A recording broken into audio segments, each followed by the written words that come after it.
మేడ్చల్ జిల్లా Aliabad మున్సిపాలిటీలోని private company ముందు ధర్నా చేశారు కార్మికులు.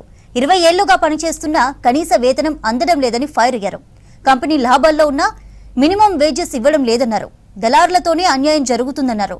కనీస వేతనం గురించి ప్రశ్నిస్తే వర్క్ టార్చర్ పెడుతున్నారని ఆగ్రహం వ్యక్తం చేశారు.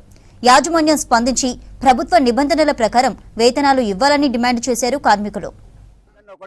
కార్మికుల పుట్టగొడుతురు కాంట్రాక్టుల జోలికి వెళ్ళిపోతున్నాయి.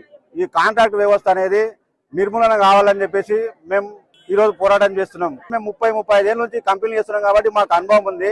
ఇలా భగీరథ ట్రస్ట్ పెట్టి మా ఎండి సారు భగీరథ ట్రస్ట్ పెట్టి ఈ సామర్పేట ఉమ్మడి మండలంలో ప్రతి ఒక్క గ్రామానికి అంగన్వాడీ స్కూళ్లకు బిస్కెట్లు గానీ, న్యూట్రిషన్ ఫుడ్ గానీ, వాటర్ గానీ, మిల్క్ గానీ, పిల్లలకు డ్రెస్సులు గానీ ఇవన్నీ ఇన్ని సదుపాయాలు ఊర్లలో చిన్న చిన్న పిల్లలకు సప్లై చేస్తుండు. అలాంటిది మా వర్కర్ల కోసం కడుపు నింపమని మేము ఆయనను ప్రత్యేకంగా ఆయన అడుగుతున్నాం. కాకపోతే ఏంటంటే మాకు పైనుంచి వచ్చే ఏ ఒక్క రూపాయికి ఇట్లా మా దాకా రాకుండా మధ్యంతరమే మాయమవుతుంది.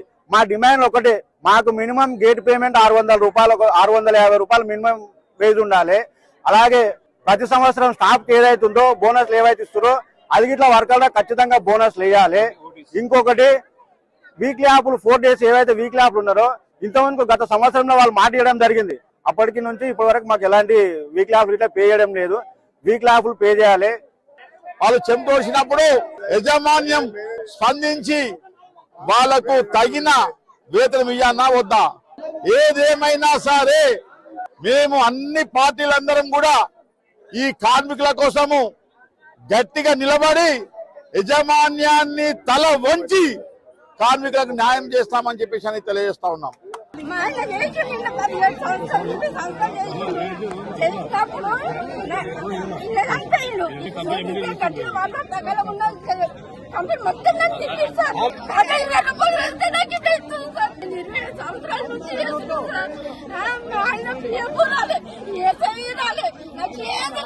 గత 20 సంవత్సరాల నుంచి కష్టపడి పనిచేస్తున్న వాళ్ళ వేతనాలు 11,000 రూపాయలు. కేవలం ఏదో ఇంజనీరింగ్ చేసాం అది చేసాం అని చెప్పి వచ్చి ఏ స్ట్రీమ్లో కూర్చొని జీతాలు 50,000-60,000 రూపాయలు. వీళ్ళ కష్టం ఏందనేది యజమాన్యం ఎండి వాళ్ళు గుర్తించి ఈ రోజు వాళ్ళ బాధ ఏందని అర్థం చేసుకుంటే బాగుంటుందని తెలియజేస్తా ఉన్నా. తక్షణమే కంపెనీ యాజమాన్యం దిగొచ్చి వాళ్ళ సమస్యలు పరిష్కరించి ఈ రోజు కంపెనీలో పనిచేస్తున్నటువంటి వర్కర్స్ ఇబ్బంది పెడితే నువ్వు ఏం బాగుంటావు అని చెప్పి అడుగుతా ఉన్నా. దయచేసి కంపెనీలో పనిచేస్తున్నటువంటి వర్కర్లు వాళ్ళ సమస్యలు పరిష్కరించాలని చెప్పి అంతా కూడా మేము వాళ్ళకు